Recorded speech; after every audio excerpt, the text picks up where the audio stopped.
Okay, here we go. We are back. We are going to move right along into the direct antiglobulin test.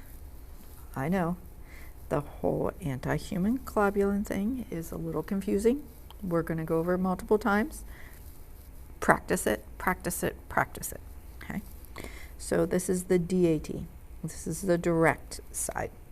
So, and remember when we talk about a direct antiglobulin test, this is specifically looking for cells that have been sensitized in vivo, so inside the patient. And I know we haven't talked a whole lot about, well, how does that happen or why does it happen? And that is confusing sometimes as well. And so we'll talk a little bit about what and why. Okay, so here is our person. Okay, remember we need lots of space to draw things so we can see. And our person has red blood cells inside of them, and usually most of the time they're just floating around and we're happy and we're not having issues. One of the easiest examples, I think, for the DAT is if we talk about a baby. So let's make this big little person a baby at the moment. Okay, so here, this is our baby. And one of the things we talk about is hemolytic disease of the fetus or newborn. And that's when the mom makes an antibody that crosses the placenta and attacks the baby. Okay, so here's our baby, and mom has an antibody against an antigen on the baby's cells. And so that antibody has crossed the placenta from mom. So here's mom over here. Give mom long hair. Okay. She's happy and she doesn't really know what's going on either. Okay. And she made an antibody and it went from her vascular system. Oh, we'll make it go into the belly button. There you go. And it went in and attached to the baby's cells. And if you remember, there are a couple of things that happen to a red blood cell when it has an antibody on it in our circulation. So here's our red blood cell, and here's an antibody on it. And depending on the class of antibody, it can either lyse immediately, okay, particularly if it's an IgM, or that red blood cell gets removed by our reticuloendothelial system, okay, extravascularly. And so our body removes it. And that ends up, because we're having red blood cells removed prematurely, we end up anemic. And so we want to see if that's actually what's happening inside, say, the baby. There are other instances where this can happen in an adult, and those types of things are usually from autoimmune issues. Okay, so maybe the patient is making an antibody that's attacking their own red blood cells, or maybe there's another instance. Okay, remember I was feeling slightly anemic. Okay, you gave me a blood transfusion. So here's these nice big healthy red blood cells you've transfused into me. Here's my little puny ones that aren't doing so great. They're trying, but they're struggling. And I've had several transfusions now. And I made an antibody to that KEL, remember? So that KEL can actually start attaching. And so if we do a DAT, we'll detect that. And that's happening in vivo. But this DAT, what makes it a little more confusing, is we're detecting those antibodies on those cells that have been transfused. So they're actually not the patient's cells we're finding it on. Where over here, these are the patient's cells that are being attacked inside their own body. in an autoimmune instance, let me write that over here so it's a little more clear when you go back and look at this. In an autoimmune instance, this is where the patient, and again, this isn't a great situation. They have all of these red blood cells, and I'm going to make this antibody red because they're making their own. They're making antibodies against themselves.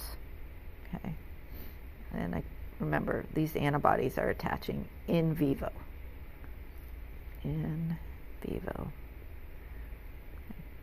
When we talked about the IAT, we were doing everything in the test tube. So we had cells in the test tube. We added the plasma in there, okay, with the antibodies. And so that was indirect, in vitro, in the tube, where this is in vivo, in the person. All right? It's the key difference in this. Okay? And because it's the DAT, we're going to perform this, and we're looking for the visualization of the agglutination, okay, of that antigen-antibody reaction. And it is. We will use it to diagnose these different conditions, whether it's disease, hemolytic disease of the fetus and newborn, maybe an issue with a transfusion, or an autoimmune anemia that's occurring. Okay? And so here's some examples of what we were just talking about. The autoimmune hemolytic anemia, where the patient's making an antibody against themselves, hemolyzing their cells. So it detects an autoantibody here. Here's the hemolytic disease of the fetus and newborn. And this is a maternal antibody that's crossed over. We can use it. There might be a drug related, and we'll talk a little bit more about that too. And then here's the hemolytic transfusion reaction that I showed you too. Okay. The drug one is a little different, and we'll talk about that one a little later. So the direct antiglobulin test, the preferred sample is EDTA tube. Okay. Common practice is to perform the initial DAT using, we're going to use the polyspecific AHG, which means that in our drop here, we have anti-IgG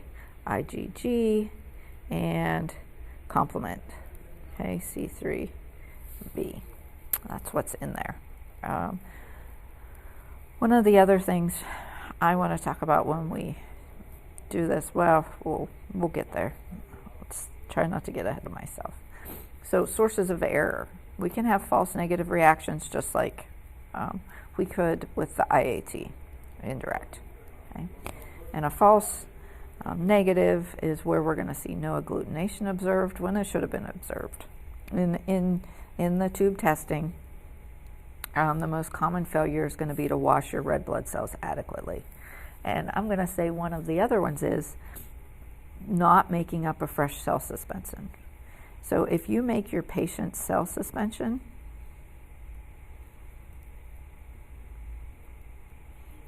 okay, so here's the cell suspension. There's the red blood cells. And remember, this is your 3 to 5%. Okay, and we need this to test because we're looking to see if there are antibodies on it. And so if there are antibodies on there, if you leave this sit on the counter in your rack, so it's sitting in your rack here, and you know your doorbell rings or the phone rings and you leave it sit there, or you've done all your testing and you're like, oh, I need to do a DAT. I'm just going to go back and use the cell suspension I made at the earlier. That's not adequate. You need a fresh. Make it fresh right away, because as it sits in this saline, what's happening is those antibodies are actually dissociating from those red blood cells.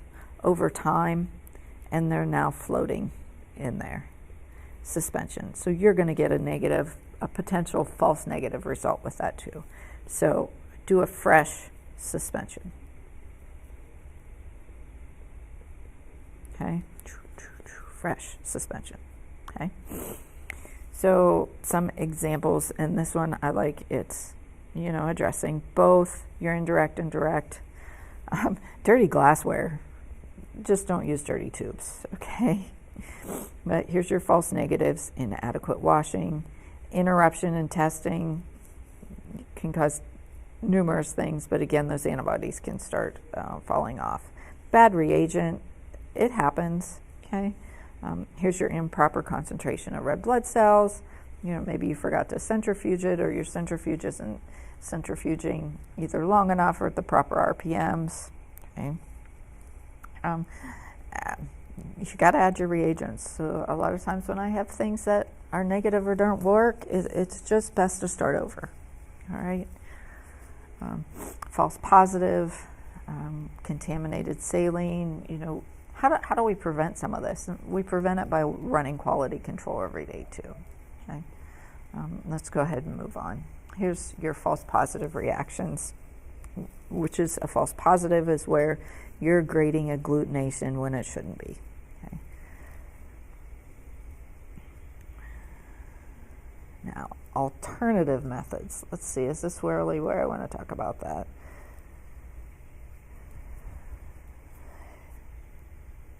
No, let's just draw some pictures here for a DAT to try and make it a little bit clearer, and then we'll talk about our alternative methods. So let's get back to our tubes for our DAT. So here's our first tube, and we're going to make up this 3 to 5% suspension. Okay, here that is. See it? And what do we do with that now? Next, you're going to take a drop of that 3 to 5% suspension, and just one drop in here. And just because it's easier to see things when they're positive, I'm going to go ahead and I'm going to add an antibody on here. Okay, so now we have our antibody on here.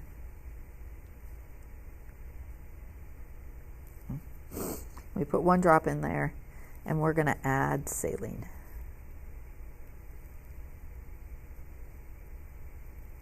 There's our saline, but we're going to add saline so that we make our tube about 2/3 of the way full. And this is how we wash our cells. So we add our saline, and then we centrifuge it for 60 seconds. And this is very important because with a 60-second centrifugation, okay, all of our red blood cells, mostly all of them, are really going to be stuck on the bottom of this tube. Okay. And then we're going to have all of this saline up here. Okay, this will all be saline. And so what we do with that then is we take it to the drain and we decant all of that saline. So we dump the saline out down the sink. Trust me, remember we poured urines off and the urine sediment stayed in there. When you pour this off, your red blood cells will stay in the bottom. Okay. And then what we do is we shake it so that we disrupt those cells that are stuck on the bottom. So we want them dislodged off the bottom, and we add more saline. Oops. Sorry. We add more saline to wash it again. And we want to do that 3 times. 3 times.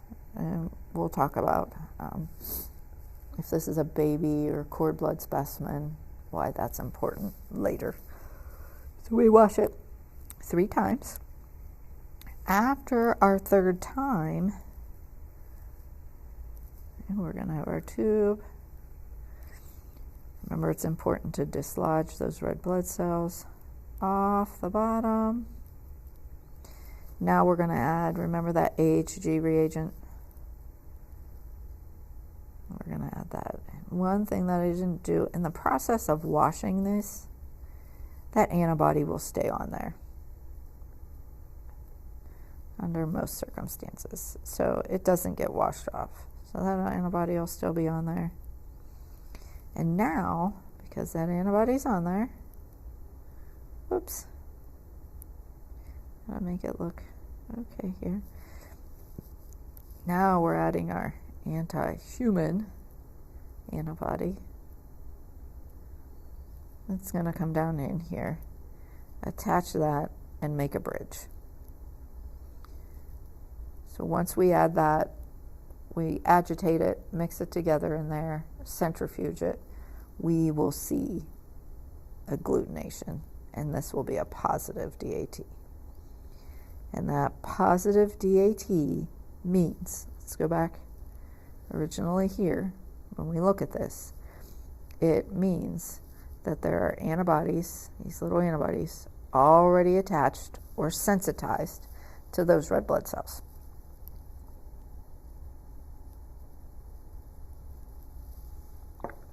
This can be, again, one of those more complicated scenarios in blood bank. So that's why we go over it multiple times.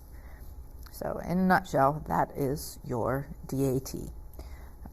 This chapter talks about alternative methods of detecting antigen-antibody reactions, and we have different solid phase, and I will go over those in another session. Okay? Thanks for listening, guys. Signing off.